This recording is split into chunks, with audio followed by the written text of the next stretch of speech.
really interesting happened 6 months into my freelance life is I got my best freelance project till date.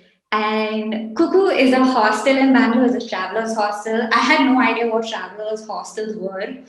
And they approached me saying that, listen, we have no money, but we'd like you to come stay. We'd like you to just do up the walls and do a branding and do actually whatever you feel like doing because we trust your aesthetic. And just someone saying that they trust my drawing was more than enough to like lift my spirits up. And I made like signages and made a lot of friends and collaborated with them. And they were the first people who I call as Team Spreefirit now. The founder of the hostel said that he'd literally pay all my bills. He said, I'll give you food on a plate. I will let you stay here for free. I want you to draw every day. I want you to travel. I want you to have experiences. And you don't have to worry about anything else. Just go all out. And that's what I did. I traveled a lot.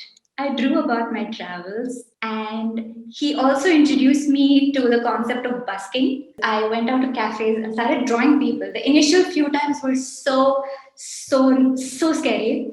But all of my friends, there were about 5, 6 people used to join me, and someone would play the uke, someone would just like talk to people and ask them if they want to be drawn.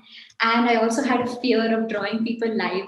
So I just wanted to fight all those fears while I had the financial freedom to do so. I had the people to push me, to cheerlead me through all of this. And I came up with the project Every Person in Bangalore City, where I drew almost 200 ink sketches of people over 2 months. And yeah, and that also helped me with my introverted nature, where I used to just go up to people like, hey, do you want to be drawn? I really like your hair.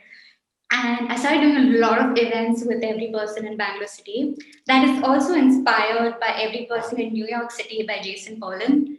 At this point, it had been 4 or 5 months of all of my experimentation, and the founder of the hostel, Rajat, he came and asked me, "So, what is your dream as a freelancer? Like, what do you want to do as an artist?" I said, "I'd love to have an exhibition one day."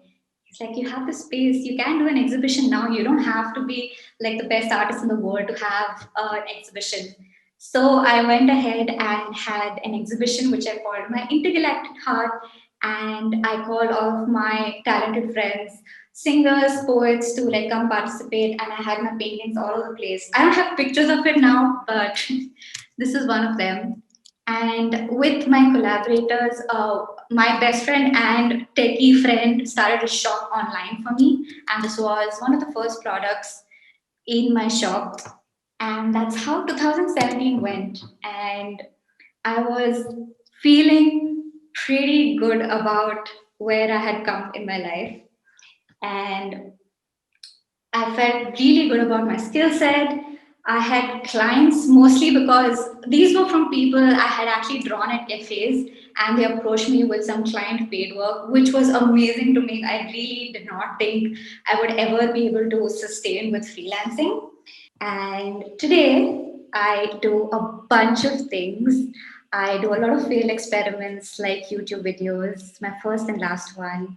I do collaboration with brands and they make me do modeling. And I make portraits for people about all of their life stories and about their travel histories. And I work with Bollywood actresses. No brownie points for guessing who this is. And I work with corporates, the nice ones. I work with quizzes that give me a lot of financial freedom, a lot of creative freedom to be able to do what I like. And this is one of the things I just finished yesterday. This is a Christmas theme for the kids. And I make characters whenever I have the time, apart from doing all of these things. So if I have to really put a number to it, so I do about 9 things altogether.